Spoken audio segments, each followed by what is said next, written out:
Hey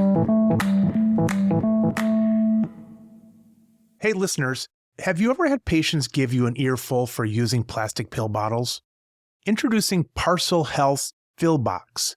The Fill Box is fully biodegradable, water-resistant, and user-friendly eco-packaging for pharmacies. As pharmacists, we know containers aren't just containers. They're protectors of meds and displayers of med info. But they also are your pharmacy's daily mini billboard in a patient's home in their hands. So check out the Fill Box, see how it can fulfill your sustainability and marketing goals. Visit parcelhealth.co today and enter the keyword BizPharm with a Z for 10% off your order.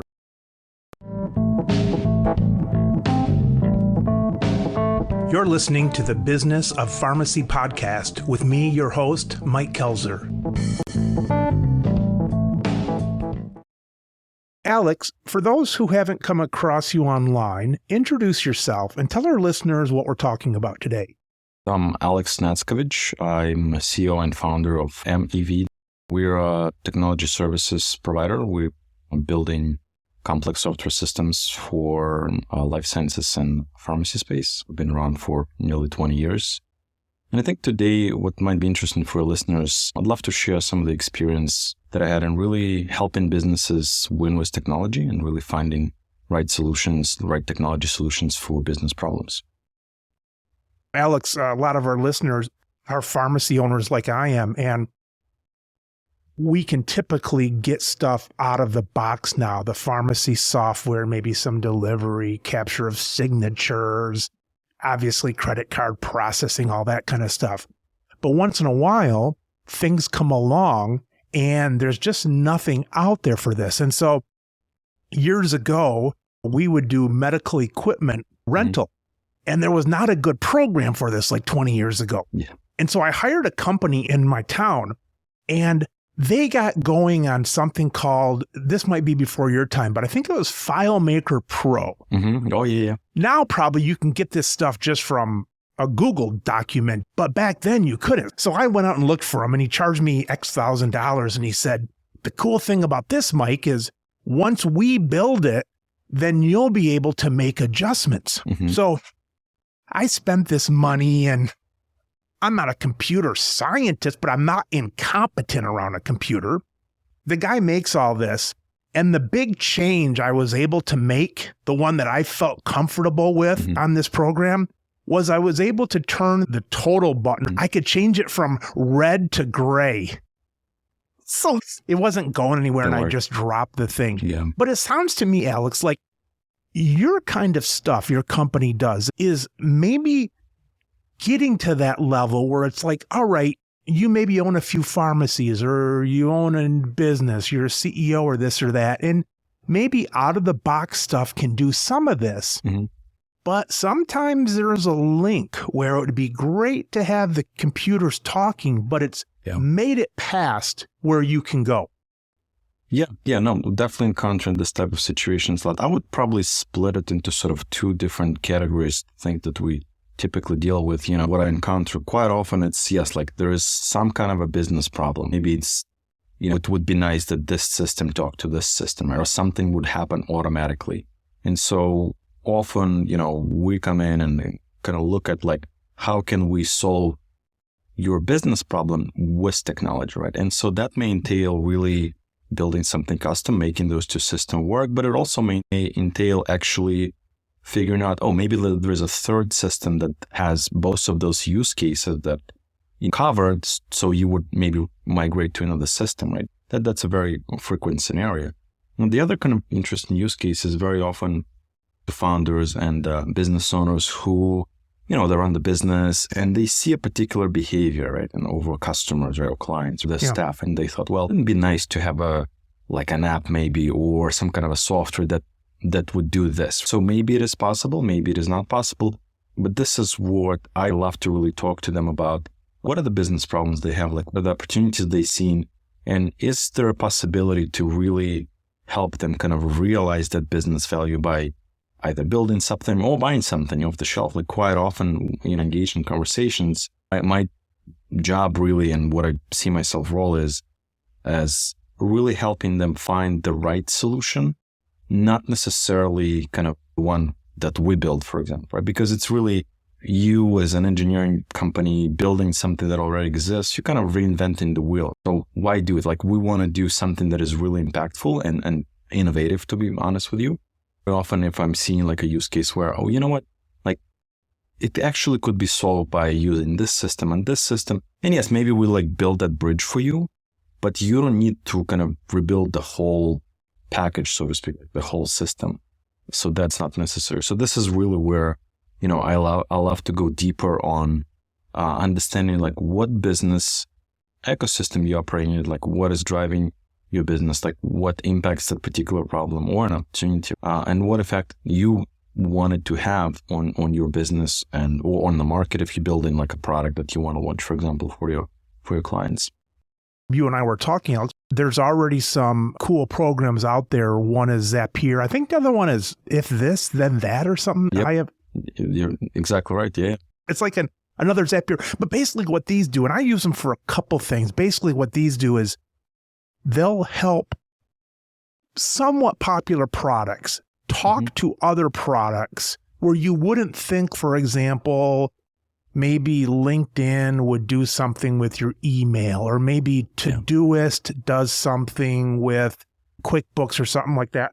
But even those programs, there's some pretty cool ways that people can do stuff. So there's a lot of stuff out there, but your company, when you're building stuff, you can actually take it sometimes one level higher, at least one level higher than what we would do as average business people that can tinker around a little bit with things. You're exactly right. And quite often, I guess if you look at like trajectory of technology over the last 20 years, back in the day of FileMaker or Microsoft Access, you have a lot of the use cases covered by those great tools, frankly speaking. Even today, like every now and then I miss Microsoft Access functionality because it was great for many use cases. Today you have a lot more specialized tools. Often they cover a lot of those use cases, but frequently you need to integrate them together. And I think this is where there's a lot of opportunities for you, something like Zapier or if there's that. But as you go kind of a deeper into a use case, you start kind of a pushing against the limits of those systems. And that may be limits of functionality where I wish it done something like this. And there's just no kind of action, or there's no integration that they support. Because it may be very specific, or it may be limitations of maybe it's compliance or regulatory environment. Pharmacy business, like you under a lot of regulatory oversight. So those tools, they not really geared towards like regulated environments. They're more consumer and business certainly friendly. But if you start to like exchange patient data, that requires HIPAA. So there's a lot of those things where yes, early on, it's kind of cool to use it. But then when you really get into a business use case, there's more things you need to be thinking about. So that's what I often try to do with folks I talk to kind of really help them truly understand what are they doing, like what are they trying to achieve? Because a lot of times people don't understand like what technology can do for them. So I'm trying to kind of broaden that horizon. But also, what are some of the elements that are influenced like the ultimate decision about the solution? So I generally kind of try to split things into two areas. Problem space, let's define what the problem you're trying to solve and what influences that problem. And then the solution space, what are the possible solutions out there? And maybe it's buying something that gets you to 80%, or it's building something that gets you to 90%, or building something that gets you to 100%. There's variability there, of course. And so my role is really help navigate the problem space as well as the solution space, and hopefully find something that works. Alex, now, the other day I was telling one of the guys in my pharmacy, I said, with ChatGPT now, which can give you HTML or CSS programming and so on if you tell it kind of what you want it to do, I thought with that and API, which I want to ask you about, I thought with the two of those that I could dabble in that more. I told my staff, I said, I should learn this. I don't know what the hell, why, just for fun to see what I can do. Explain what API is and explain how maybe AI could merge those? And is that something that an old fart like me could have fun with? Or is that beyond? You've talked to me now for 5 minutes. You know what I got upstairs. But am I missing something? Is that the thing? The API and the puzzle piece, maybe with ChatGPT? What else am I missing in that equation? And what could I do with that stuff? It's a great question. So first of all, I think ChatGPT is a very powerful tool. And in general, technology over the last 20, 30 years have been built on two kind of competing philosophies. One is really about democratizing access to it, and the other is kind of more closed source, like more business. And both have place in the business world. I'm not like a proponent of open source versus closed source. But my belief is that everybody not only could, but actually should try to experiment with technology at the depths as deeply as they can go, really. So let's talk a little bit about what APIs are and maybe how working with something like ChatGPT can help you just get a better sense of it, of APIs and capabilities of different systems. So API stands for Application Programming Interface. This is really kind of a way that computers and systems and applications can talk to each other. So it essentially defines for external world what you can talk to me about. So think about, maybe let's use example of a very simple one. Let's say a door. So what can you do with the door? You can open it, you can close it, you can lock it, for example. So those three different actions, that's your basic API. Basically, with the door, you have three different kind of endpoints, and you can do this action to the door. So that's a very kind of like basic way to explain what API is. For any software application, API kind of essentially exposes to the world what can be done with that application. Through API, you can ask system to do something, you can get some data out of the system or application. And that's really, without going too much into details, what it is. Every API consists typically of endpoints. So those are those actions that you can kind of run against. And then with endpoints, you can pass some data to it, give it some parameter, like going back to example of a door. Maybe you can close door halfway. So you would call endpoint called close door and pass a parameter halfway to it. And then the door would close halfway. Like, silly example, but I hope it kind of helps you. So a lot of the systems have public APIs. What it means, there's like public API and private API. Private APIs you typically can only call if you have specific access. Maybe it's for internal use, or maybe it's for some sort of a registered users or paying users or whatnot. But public APIs are the ones that you also as a user can typically call and execute some kind of action against. If you look at a system that's kind of maybe familiar to your listeners, let's say MailChimp, which is an email system that delivers email. I don't know exactly their API off the top of my head, but I'm pretty sure they have an endpoint that allows you to manage the mailing list. So maybe add a recipient or remove a recipient or maybe send an email. So that would be one endpoint to which, you can kind of call it, pass some parameter to it, pass some data to it and say, oh, like add Mike to my mailing list, such and such. So that is a kind of basic mechanics of it. And then it would do something and will typically give you back the response. So that is the mechanic of actually calling the API. You call an endpoint, pass some parameter, get some response, it's successful or not successful. So when you're working with something like ChatGPT, what really helps is have some basic understanding of how to put a simple program together, let's say in language like Python. There's a lot of great resources online today. I mean, back when I was kind of learning software engineering, we had no documentation of any kind. You would learn by basically just experimenting with or looking at the code. Now, when I look at younger engineers, it's like, oh, kids these days type moment from it. Like, man, you guys have it so good. So anyway, going back to what I was trying to say, learning just very basic aspect of how you can program in something like Python, or pick any language really. But I would recommend Python because it's very easy. Would help you with two things. It will really make your sessions with ChatGPT a lot less frustrating because you would kind of know what to do with what it tells you, right? Yes, it can provide instructions and everything, but you will at least get a better sense of like, how do I actually do this? But it will also, start helping you understand how machines work, like what do they do? And then, maybe it doesn't go anywhere beyond basic experiments, but I think it can also help you kind of in the longer run just with understanding of what is possible. So my recommendation, like take a very quick course on something like Coursera or any other site that I don't really have any affiliation with any, to learn basics of language like Python. And then with ChatGPT, when you're experimenting, especially with APIs, let's say you want to experiment with some kind of a, let's say, benefit verification API. We talked about this before the show. And if it's a public API, it's a known API, they publish the documentation. You can go to the site and go to the developer section and look at the API. High probability that ChatGPT would actually know what that API looks like. So you can ask it and say basically, hey, help me write the program that does this against this API. Maybe MailChimp API is a good example for it. And be very explicit in terms of step-by-step instructions. What do I need to do to write it, to run it, and how to really work with it. So you want to tell it to sort of treat you in a more step-by-step way. Okay, like it gave me a bunch of code, but what I do with this code, like how do I actually run it? So if you're more explicit with those instructions, I think it gives you good enough instructions to be able to do it. But if it's a private API, if it's an API like with this benefit verification system, most likely you would need to actually pass documentation of that API to ChatGPT. And here you need to kind of be careful with two things. One, if you're working with a third-party company and they give you access to their API, you want to make sure you're actually legally allowed to kind of take the API documentation, effectively upload it to ChatGPT. So that's first thing, number one. But secondly, it's almost always protected by some kind of mechanism.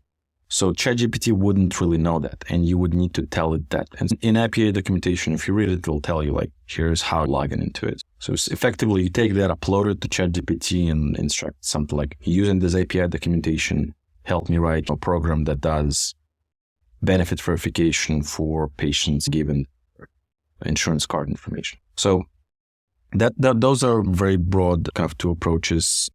One of the things that the APIs could do that something like Zapier could not do is Zapier seems to be more having your information in a program talk to your information in a program. Like I said, email to LinkedIn or something like that. It seems like API more, if it's allowed, you can get into certain databases of information and pull that out where something like Zapier may not do that. Yeah, I think you're right. When you work with Zapier, what you see a lot is they want to support the most common use cases. So if you need something a little bit more complex that API supports, because Zapier also uses API under the hood. They don't have a magical access to the system. They also use the same APIs. I was going to ask that. So they use the same APIs, but they only may use 20% of it or 30%. And they also may not give you the full list. Maybe they limit it to a certain range of the parameters. So having direct access to API gives you way more flexibility. It also allows you to construct use cases that are more elaborate. For more elaborate ones, you probably want to talk to someone like me or an engineer that you know, because they would require a more complex setup.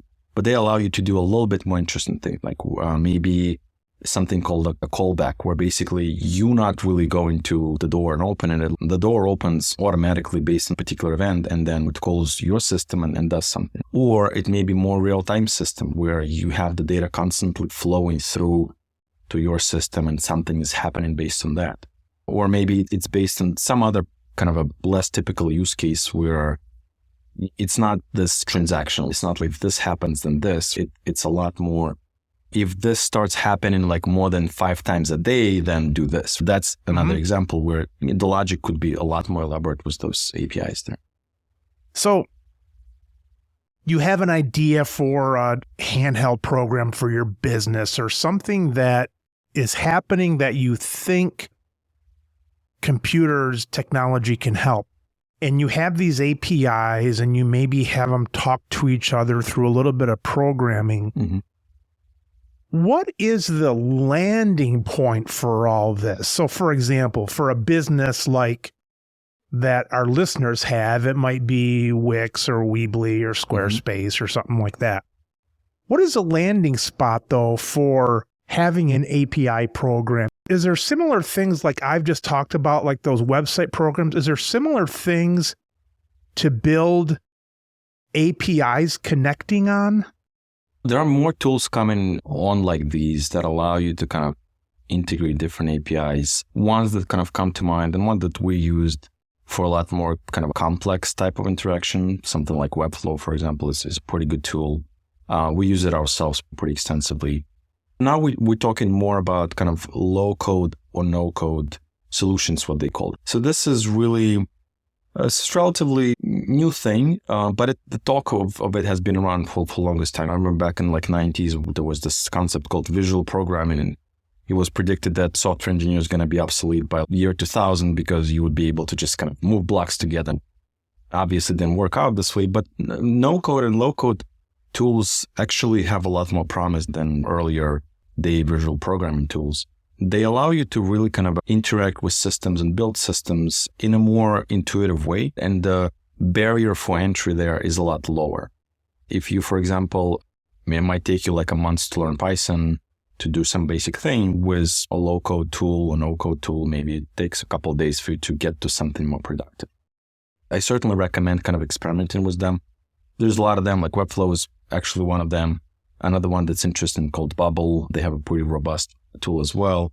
Google have their own tool. There's a lot of them kind of on the market, and it really depends on your specific use case, which one is better for you. But this is like a good start if you want to essentially kind of combine the two APIs maybe, and you want to land data in some kind of a database and then expose it somewhere to your internal system, or if you want to expose it to some kind of a web page that you build. Yeah, so that's kind of a good set of tools to experiment with those things. Talk to me about how AI has made your job or your day easier. And we know AI as being large language models from 8 months ago or a year ago. And I know that depending on how AI is defined, AI has been going on for 20 years. But in the last year, has any of this made your job of finding solutions for companies that have problems to solve, has it made that easier, more engaging? Yeah, interesting question. I think you're right. AI actually goes back way, way back. I think, if I'm not mistaken, probably 60s, maybe late 50s, when the whole concept of really foundational elements of AI started to get built. And so you go through those waves of kind of like false promises. You can even see it in the literature, because every time like there's new development of technology, you start seeing the impact in literature and kind of pop culture. Here's AI is coming. So this kind of iteration of AI revolutions, let's call them, I think has a lot more practicality to it. I think earlier iterations of AIs have a lot of practicality, but it was more specialized because it gave you the tools that are a lot more specialized and would only be used in a particular use case. Now we have what looks like in LLMs, a tool that is a very general purpose tool that you can kind of apply to a lot of different problem sets and see what kind of happens. I don't really know that we as a business society, or even as like a society in general, kind of figured out what LLMs are really, what is their like the best use case. You see a lot of people experiment with and a lot of new tools coming, but I don't think we fully realized its potential yet. And it's very early on to kind of really say, oh yeah, like this is great for this. So for us, we've experimented with LLMs a lot as well. I mean, a lot of our clients come to us and basically say, hey, like I want to integrate LLM into like my product, or I want to use it for this particular business challenge. We work a lot with data. And when that kind of comes together, we have kind of track record of using AI and more specifically machine learning and NLP, natural language processing, to solve different kind of business problems. So I have some expertise in that space. So that's one thing that kind of over the last year, that interest certainly exploded. There's really a lot more kind of income and interest there. But for us, from like operational perspective, we still, basically at our company, everybody have access to it. So you can freely use it. We don't really limit it. Obviously, there's like limitations of what data you can put in. Going back to my earlier point, like you can't really put customer data in there or anything that's sort of confidential. So you need to be careful about this. And if you, as a business owner, looking to really help your staff experiment with, my recommendation would be like just have a conversation, explain the concept of different level of confidentiality with the data and like how you classify it, like what is considered confidential, what's not. It's a good training to have actually on an annual basis to sort of refresh it in everybody's memory. So we kind of let it open for everybody to experiment with, and tools like ChatGPT, but also Bard and other language models from Facebook, for example, Law is a great model too. And we use it mostly right now for generating copy in different way and helping with communication. The challenge that we're facing is I don't think for us specifically it's there yet, because the copy that it produces is too machine-like. In my liking, it is too grotesque, where there's a lot of unnecessary word. Like you would never actually hear a person speak like that. So what we have to do is prime it to follow our particular tone of voice. And it gets us about, I would say, 60 to 80% there, depending on the type of content we're creating. And so the remaining 40 to 20%, we have our kind of copywriters and marketing team to sort of review and use. So that's one big use case that really helped for us. And same for internal communication. But another interesting thing that we use for engineering, we try to use those tools. Frankly speaking, tools like Copilot from Microsoft, or GitHub more specifically, they're interesting tools, but I personally haven't found them to be particularly useful. They're great as just kind of get some basic things done, but they're not there yet. I don't think they're there yet to really build something complex. And again, we focus on more complex use cases. So for us, here and there we use them, but not across the board for engineering, for development. Another sort of a third area where I found them pretty useful, and we as a company also do, that is really more exploratory. So like what is out there? Tell me about, this particular domain that maybe, and it really gives you a good jumping point. And this is, I think, kind of what a lot of folks are really using it for as well, is really for brainstorming and bringing up things that maybe you didn't know about. And it gets you on this path of like deeper discovery. So those are three most common use cases that I think here to stay. The other things that are sort of maybe less common that we do is we use it for call transcribing and then just insights and summary. So we use a tool called Fireflies AI, pretty popular these days. We're a relatively big organization. We're over 100 people, and they all located in different parts of the world. Even in the US, we have like multiple times or so. We can't all be on the same calls all the time. So having a tool like that allows you to very quickly to kind of catch up of what happened overnight in Europe or what happened in Eastern time zone or whatnot. And there's some of those meetings. And unlike like just transcribing tools, it gives you kind of a gist of it, like a summary points. Okay, like they talked about this, they talk about that, like here are the action items. So for me, the most important piece. And we found that to be pretty useful. So now what we're looking to do is really to automate, again, going back to kind of integrate two different systems. So now we're looking to automate those call transcribing into internal project management system. So like we talked about it captured the action items and then it put into project management system that exact. So we're not there yet. We're kind of experimenting with this thing, but it's a pretty easy step. So for us, I think we're going to be there in the next quarter or two. And that already kind of cuts down on the amount of time we need to spend for purely administrative thing that doesn't add any value to the customers. It helps us to communicate better as a team and just helps us to create kind of a more cohesive business, I think. Alex, I want to tell a couple scenarios here, then I have a question on that path. You hear a lot about the dangers of AI.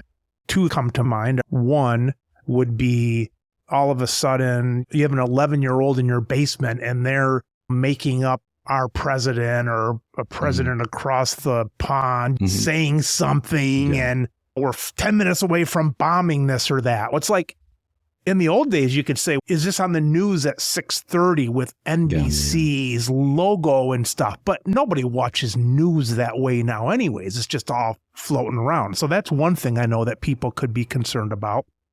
The other one I heard is there's a bunch of examples of this, but it's you tell AI, you say, AI, our company wants to not use as many paper clips, something like that. Yeah. And AI comes back and it says, kill everyone. That's one way to not use any more paper clips. So those are just some anecdotal things on the dangers. What truly are some of the dangers with AI as you see it, if you do see them? Oh, for sure. I think with any technology, you have dangers and unforeseen consequences. And frankly speaking, I think you gave two interesting examples, but I don't think we as technologists fully understand yet the impact that AI will have on the world. And I think the same with every technology, frankly speaking. Like you're going back to the famous quotes of CEOs of IBM and Microsoft, and they didn't see market for more than 30 or whatever it is computers in the globe. So I think we're in that times today where I don't really know, and I don't think anybody truly knows what the real dangers of AI are and what the real positive impact of AI is. So I think to the question of like disinformation and using AI as a tool to really create that source of disinformation, I think it's certainly possible for sure. And I think what it forces us to do as a society is be a lot more cognizant about how we consuming the data and where it's coming from, and really go an extra mile to verify its validity. And so really, I think as a society, we have to kind of go through this transformation and get to the point where, everything we see or hear, and I think, frankly, it's already happening. It's already like people kind of healthily mistrusting everything they see online or trusting particular sources, which is a problem in its own right. But I think we're still in the early stages of both kind of a malicious usage of AI as well as a positive usage of AI, where maybe we have more of those tools to be able to validate, is that really the voice of some world leader? Is that really coming from a trusted source? And I think there are a lot of tools to really start adding some of those kind of validation verifications. Cryptography is naturally one of them, but there's other things as well. So that's one thing. In terms of the paperclip doomsday scenario, I think AI may be not as smart yet to be able to exterminate human race. It might get there one day. Hopefully it doesn't, and hopefully we're more aligned with it, or it aligned with us. But I think we're pretty far from that. And for something like that to happen, I think it needs to be a lot more integrated into the real world, so to speak. Today, for all intents and purposes, AI is it's a program that runs on a huge computer that you can turn off if you want to, essentially.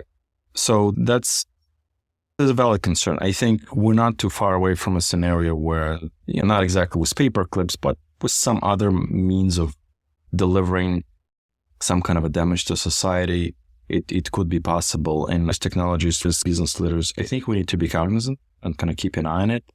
But I also think we shouldn't be too scared of it just yet, because fear is really one of those things that kills a lot of a possibility for innovation and a lot of progress.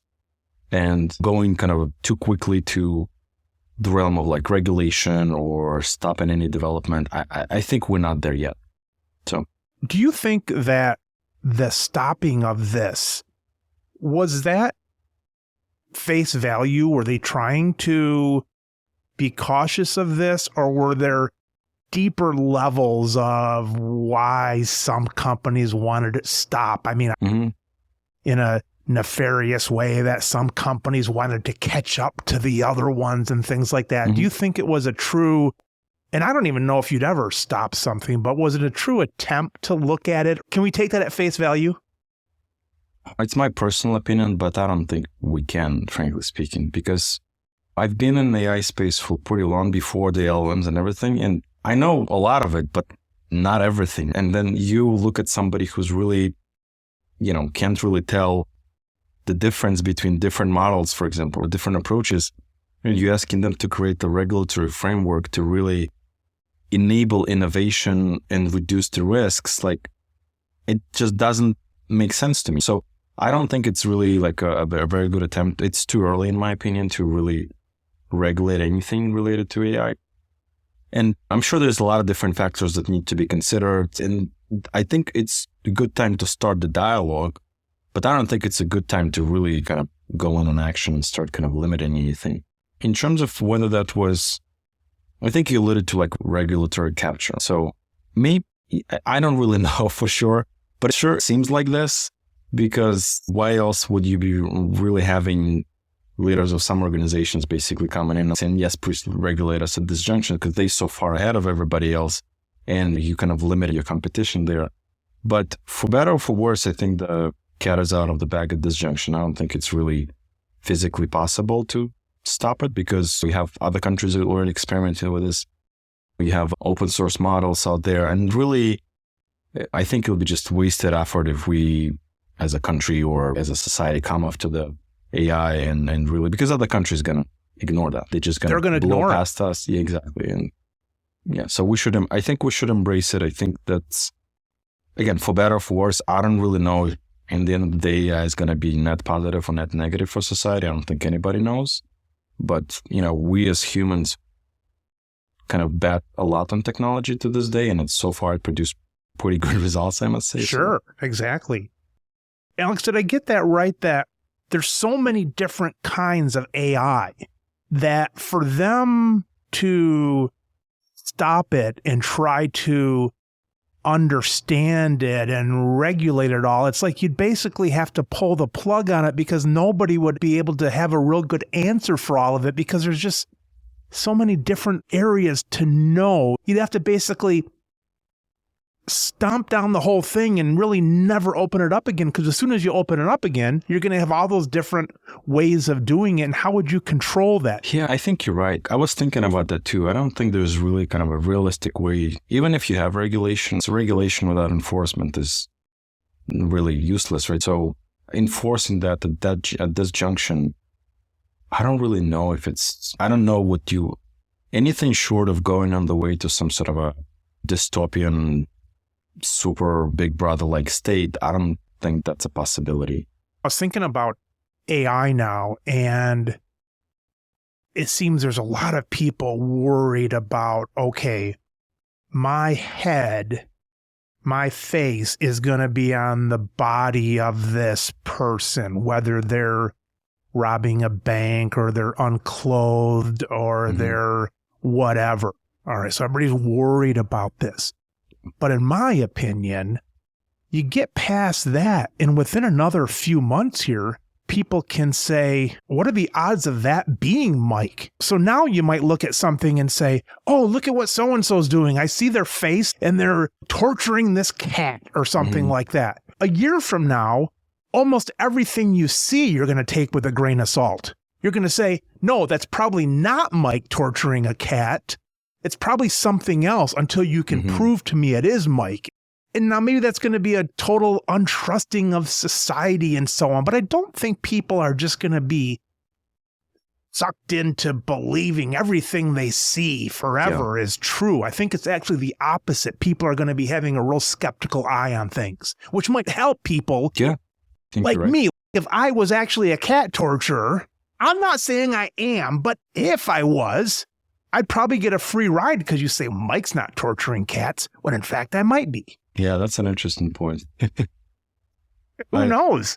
Yeah, I think we have to figure out like a way, almost like a social etiquette. And I think in some way, like this, I think it kind of goes in waves where if, let's say, 10 years ago, you were kind of a lot more trusting to this broader world and the internet. So now maybe like your, let's call it cohort of trusted sources is going to be reduced to more people that you actually know in real life. So in some ways, I think we're going to maybe, and again, I don't want to make any prediction, but in some way, I think we're going to go to valuing those social connections in real life more than the value kind of the connections online.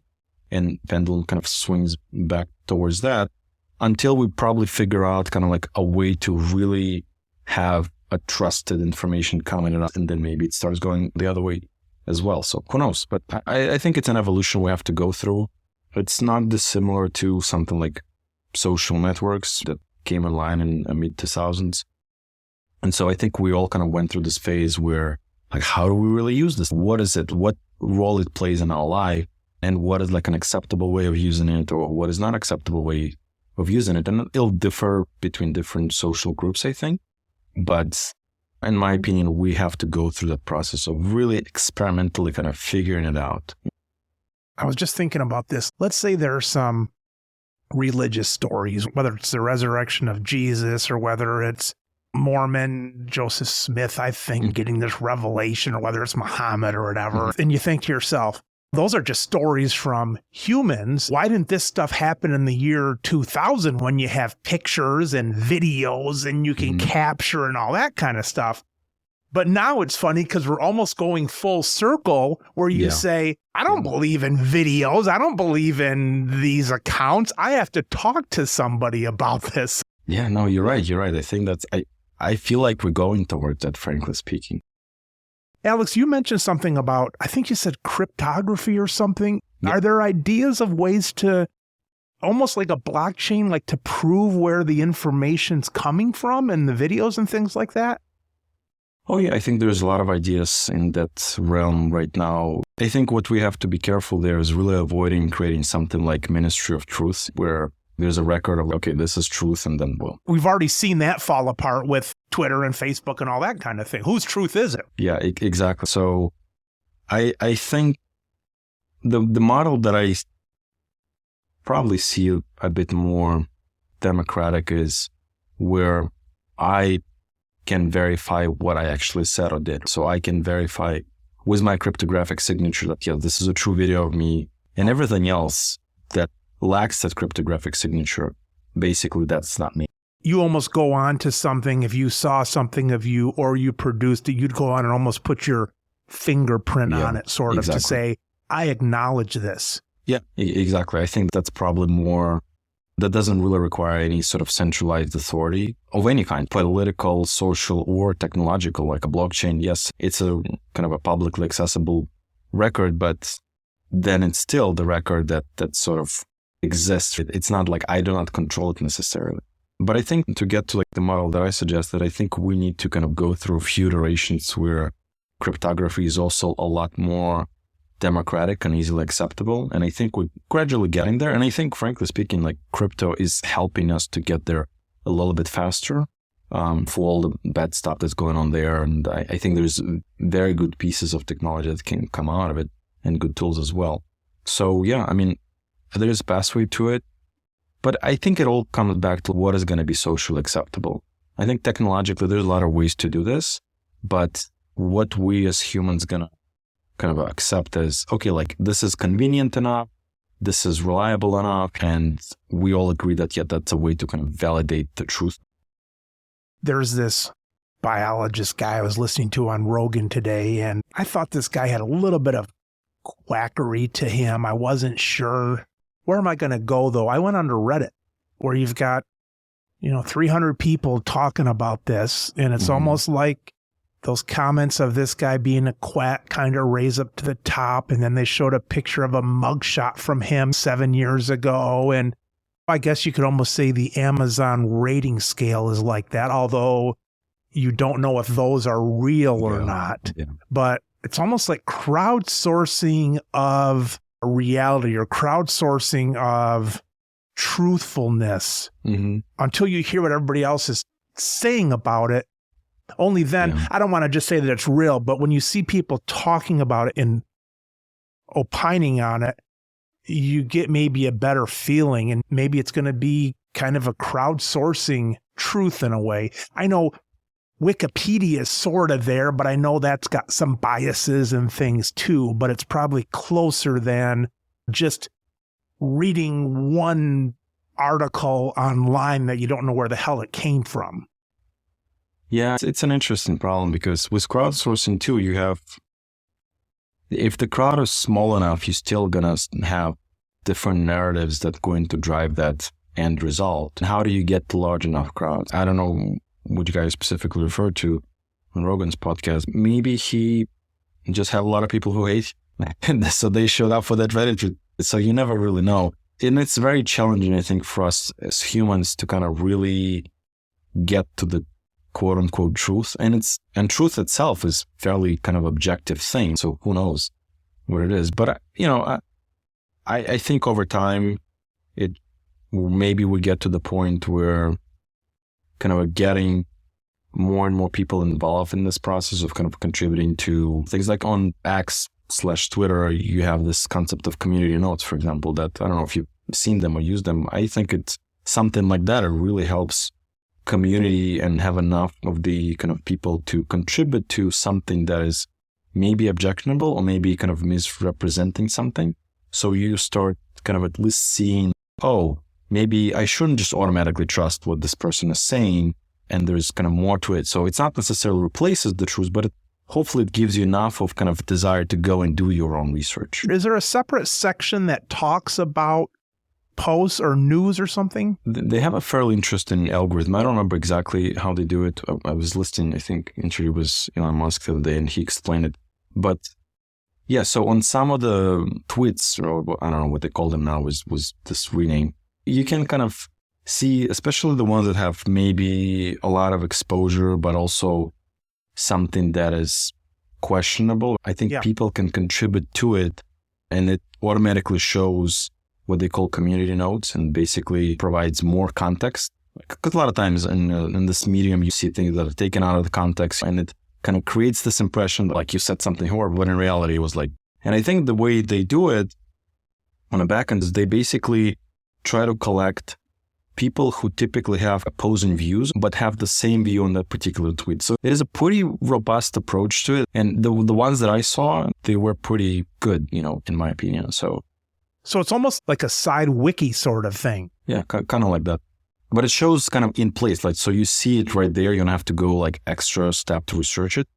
And I think it helps to fight disinformation there. And still probably a lot of issues with it, but that's definitely a step in the right direction. So I'd love to see more things like that just kind of appearing. And I think that would help us navigate this information landscape better as a society. I was talking to somebody a while ago on the show, and we were talking about blockchain as far as some of the values of it. And one of the things they were mentioning is that they say all the technology kind of has its day in the sun as it comes out. And then if it's not really needed, don't spend the time and money doing it. So blockchain, from what I've heard, it might kind of just gradually kind of be there without maybe making it into the news and so on. But they were saying that for things like pharmaceutical studies and things like that, just knowing that data is good. And so if you're taking weights of somebody that it was 190 pounds and not 109 pounds or something like that, just having that secure data. What's your take on that, Alex? Do you dabble in any of that with your stuff, or is there not a need to dabble in it? Where are you on the blockchain?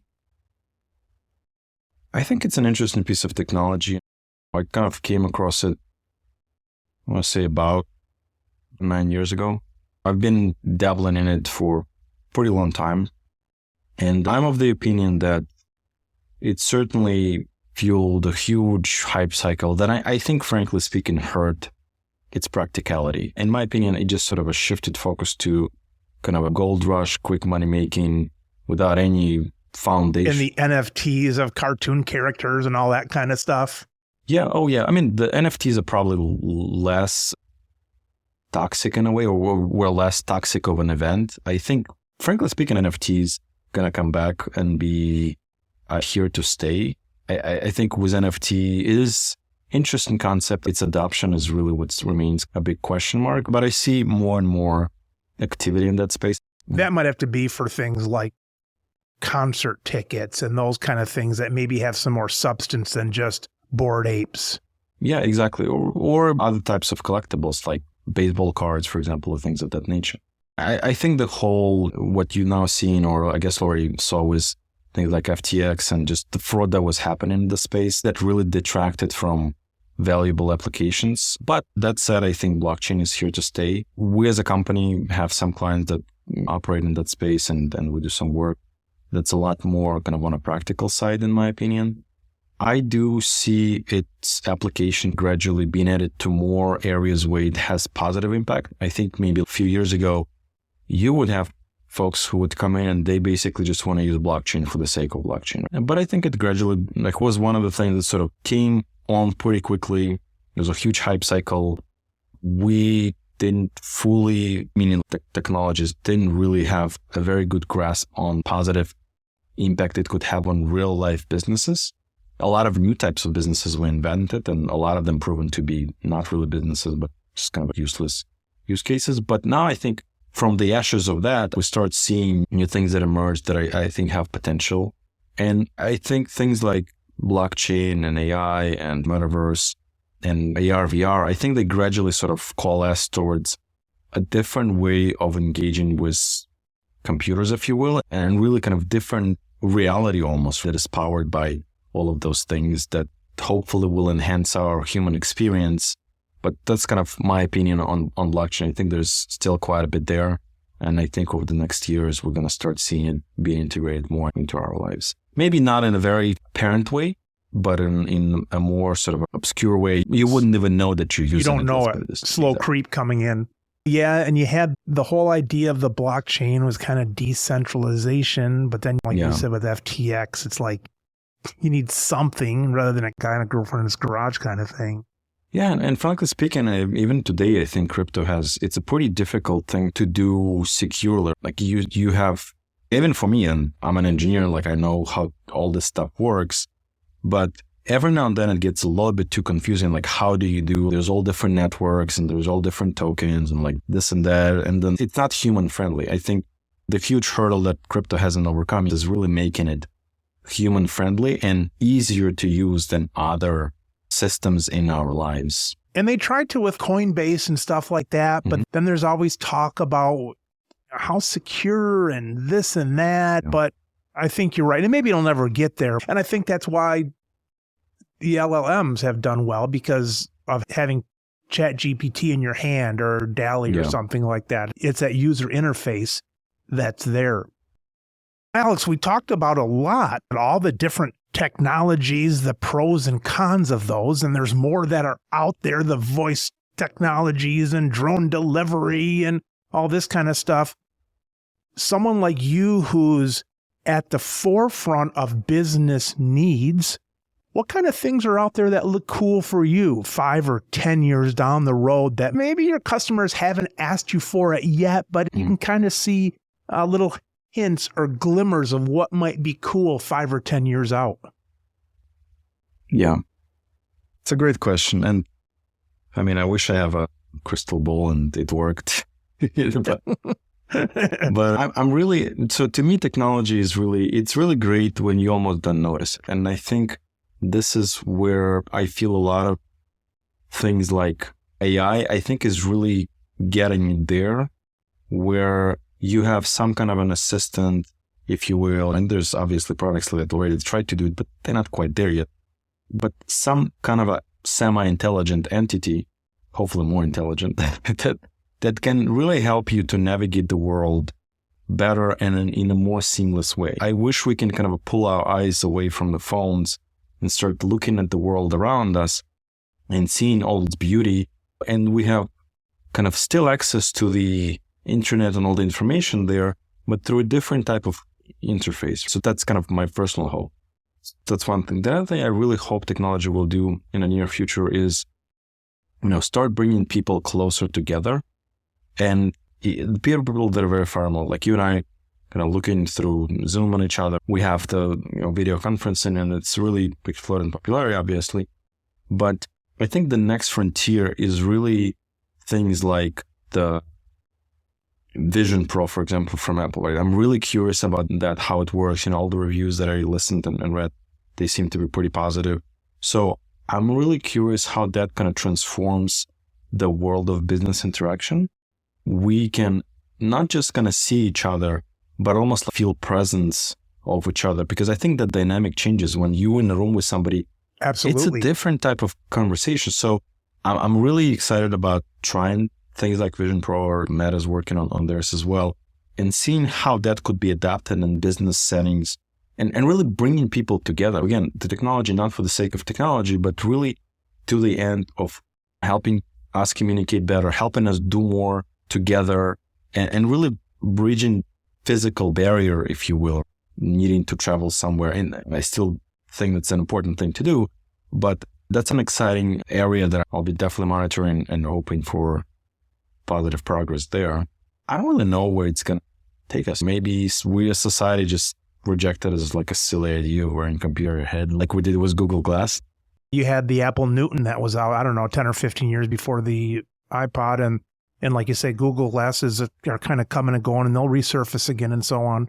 I remember there was some debate with Zuckerberg at Meta, and they were talking the two things. One's virtual reality. One is like augmented reality, and one you're like totally taken away, and the other one you're sort of more like the Google Glasses, like you're interacting in your life, and you might be able to see something there. Those are kind of the two different routes that this could take. Yeah, I think you're right. I mean, augmented reality is about helping you navigate real world, that maybe interact, just get more relevant information to you when it's needed. And I think virtual reality is really replacing that real world with a virtual one. And I think both of them are great pieces of technology. I think it's great areas, and I'm pretty sure over the next 5-10 years, there's going to be a lot of experimentation there. Because we've already had Google Glass and in Oculus, and it's a new area. The market there is not too big. I think only guys like Meta and Apple and Google can really afford to experiment in it because they spend in billions and billions of dollars building it. So that's the challenge for startups really that don't have such deep pockets, was experimenting with those things. And that's why I also think maybe the pace of innovation there may not be necessarily very fast, but hopefully it will be pretty steady, and we'll see better and better products coming on market and that help us to live better lives. It's nice to see Meta's stock was back up now. I know Zuckerberg sold some stock because it's about where it was before he did all this virtual reality, frankly, since they went over to the Meta name and so on. So it's cool to see that risk, and then the market not being afraid to kind of support that company still, even though they had some risk in taking some different directions to the future and so on. Yeah. So Alex, boy, we had so much fun covering stuff. Now, we started off with the Zapier and things like that, and knowing that a lot of things that people come to you with, there might already be solutions for. Give me an example of something that maybe is just out of reach with the Zapier stuff and those kind of things. What's an example of a project that maybe you take on that's just out of reach of some of this off-the-shelf stuff? That's an interesting question. If we're talking about a lot more complex systems, you may look at things like having a proprietary data feed that you want to analyze in a particular way and maybe create some kind of a visualization that your customers can access. So that would be more complex. Stuff like that is certainly we do quite a bit. The things that are a little bit beyond Zapier's capabilities is when you have multiple systems and you try to connect them together, or maybe like they have relevant information that would be nice to see in one place, but not just that, because that maybe you can get with Zapier or even no-code tools like Webflow together, but also enabling some kind of a behavior around it. So maybe that's for your internal staff. Maybe you want to expedite processing of some kind of data, or maybe you want to enable a new way of really engaging with your clients, whether through some kind of online tools or maybe through messaging of some kind. So this is where you start moving from just like integrating systems to now you're enabling certain behavior, and that's where we can really help make that a reality. Boy, cool stuff, Alex. Tell the listeners where they can reach your company. Sure. So thanks, Mike. It was good conversation as well. I really enjoyed it. Your listeners can find us at mev.com. Pretty short domain name. Yeah, always happy to talk to anybody and see how we can be of help. All right, Alex. Take care. We'll talk again soon. Thanks. Bye. You've been listening to the Business of Pharmacy podcast with me, your host, Mike Kelzer. Please subscribe for all future episodes.